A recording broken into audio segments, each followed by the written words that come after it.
പൊന്നുമ്മയില്ലാത്ത ജന്മമുണ്ടോ? പൊന്നുമ്മ നൽകാത്ത സ്നേഹമുണ്ടോ? പൊന്നുമ്മയില്ലാത്ത ജന്മമുണ്ടോ? പൊന്നുമ്മ നൽകാത്ത സ്നേഹമുണ്ടോ? താരാട്ടുപാട്ടിൻ നീളങ്ങളാണു ഞാൻ ആദ്യമായി കേട്ടൊരു സ്വരസംഗീതം.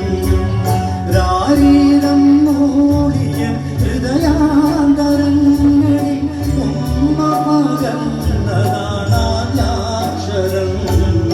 ഉമ്മ പകർന്നതാണാദ്യാക്ഷരം. പൊന്നുമ്മയില്ലാത്ത ജന്മമുണ്ടോ? പൊന്നുമ്മ നൽകാത്ത സ്നേഹമുണ്ടോ? പൊന്നുമ്മയില്ലാത്ത ജന്മമുണ്ടോ? പൊന്നുമ്മ നൽകാത്ത സ്നേഹമുണ്ടോ?